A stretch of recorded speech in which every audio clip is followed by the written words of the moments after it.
Theodore. He's a tugboat and a friendly tugboat too. A friendly tugboat too. Oh, Theodore likes to do the things that friendly tugboats do. Pushing and a pulling in the great big harbor, in the great big world is so much fun. So many brand new things to discover. Waking with the sun, gotta get the job done. Oh, Theodore and Emily, Foduck, Hank and George, and the harbor master too.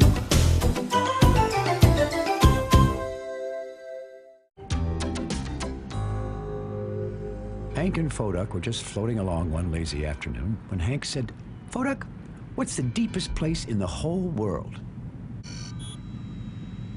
Finally, Foduck had the answer. The Mariana Trench is a deep, deep hole way down in the bottom of the ocean. It's so deep, you could put the tallest mountain in the world in it, upside down. Well, I'm not sure it would matter whether the mountain was upside down or right side up. However, doing a little research, that is correct. Not even Mount Everest would break the surface if it were submerged there. That does make Foduck pretty smart. Yeah, it really does. But continuing, Foduck was just about to receive his V word, just like Emily and George, but the only trouble was that Foduck didn't know what made him so special. "Hank," he asked, "what's the most special thing a tug can be?" "Smart. That's the most special thing a tug can be." Well, Foduck really liked that. Now all he had to do was think of a V word for smart. Sure, it's great to be smart, but there's lots of people with that trait. I don't know if that's considered to be special. And correct me if I'm wrong, but I don't know that many V words for smart. But anyways, Foduck goes about his business inspecting a dock, when who should float up but the Jersey boy himself. "Look what I've found," announced George suddenly. There was a big stack of old wooden orange crates in George's lifeboat.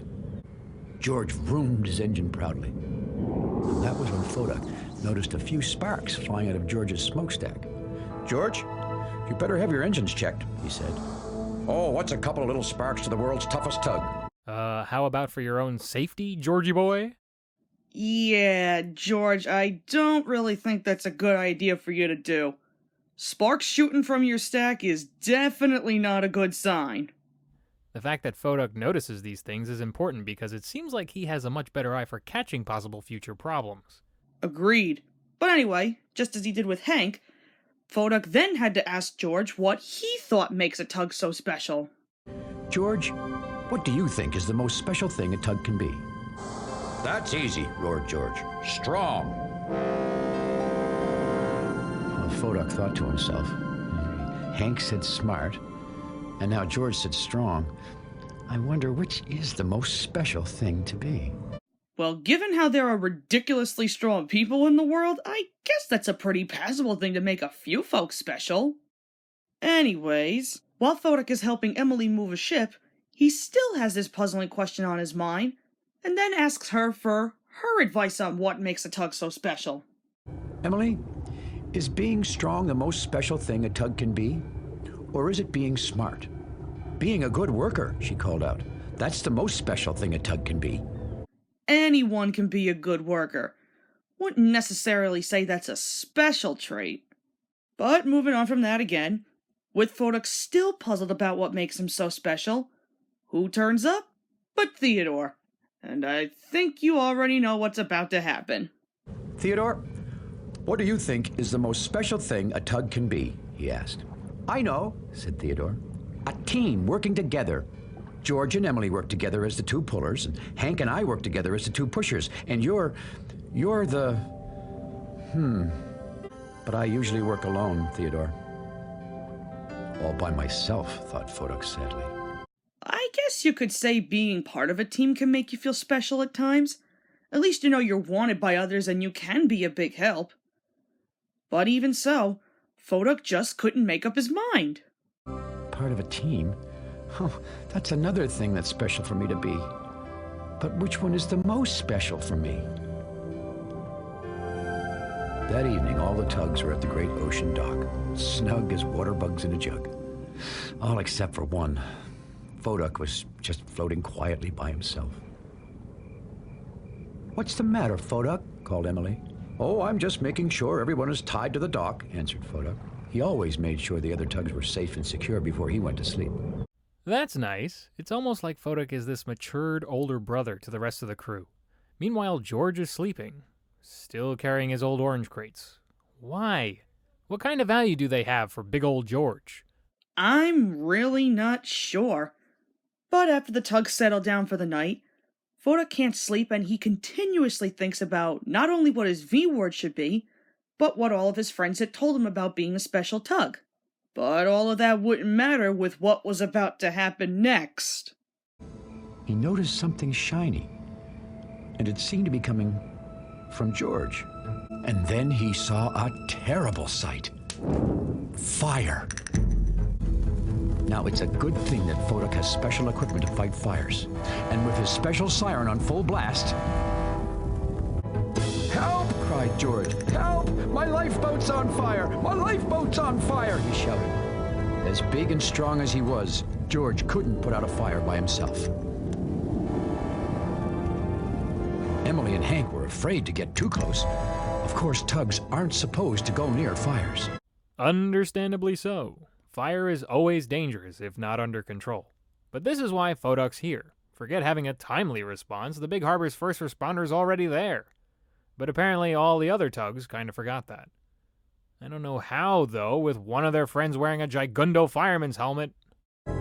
Suddenly the tugs heard a strange sound.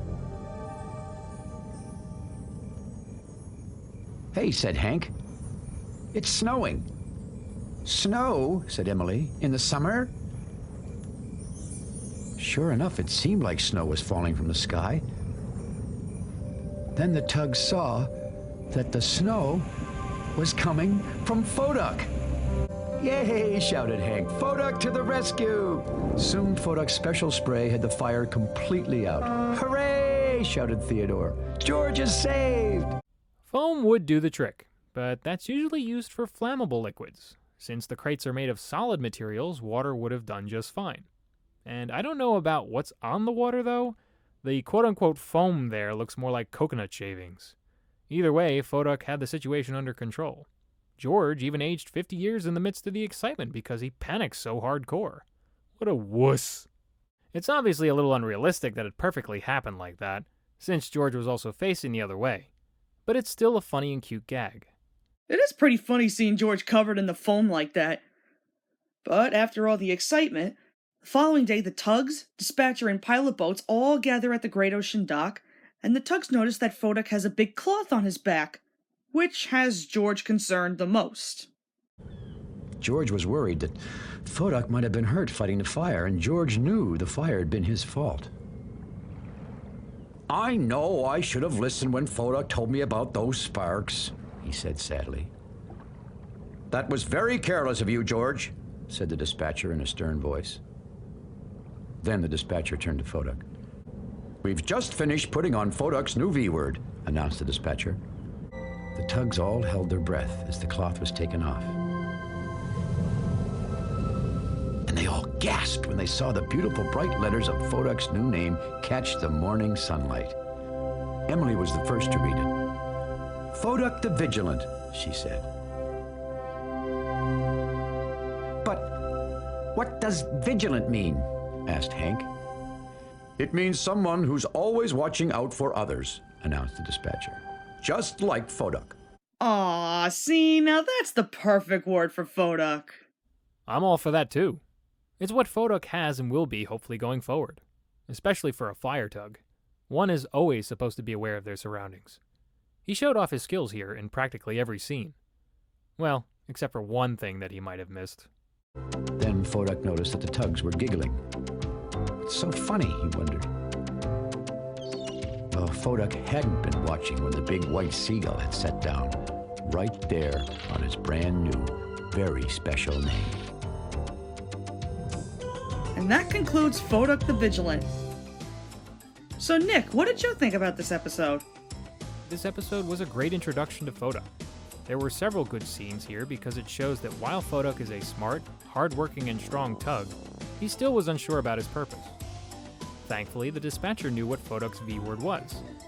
Otherwise, well, Foduck might have been still lost on his identity. But his V-word is appropriate considering how on top he is with things regarding safety. Not to mention his watchful eye on George's behind. For music, composer Graham Shaw uses the familiar tune for Theodore and the transitions.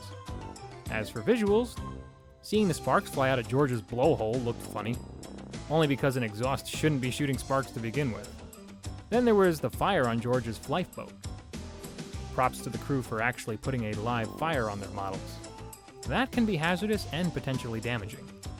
Lastly, George's shaving cream beard was the best thing, seeing that it made him look goofier than ever. All in all, a fun episode about self-worth. I have to agree. This definitely was a great introduction to Foduck's character. What I generally love about this episode is how relatable it is. I mean, there are lots of people, just like Foduck in the beginning, that do struggle to find their special meaning in life. When we then show off our own skills, that is what defines us, and this story was handled so well with that topic. I think I speak for all of us when I say, the one thing that definitely disappointed me with this episode was how George behaved. You would think he'd be a little more intelligent when he knows about the sparks from his stack and take care of the problem, and not have it blow up in his face later on. Correct me if I'm wrong, but this sounds like something James would do. But as long as George learned his lesson in the end and won't do anything stupid like that again, I guess it's alright. As for visuals, big props to the crew for handling that fire scene so well, and I especially loved all the music during the tent scenes. Overall, this definitely was a great episode that defined who Foduck is, and I do hope we get more episodes like this in the future with him. Up next is Different Strokes, Different Boats.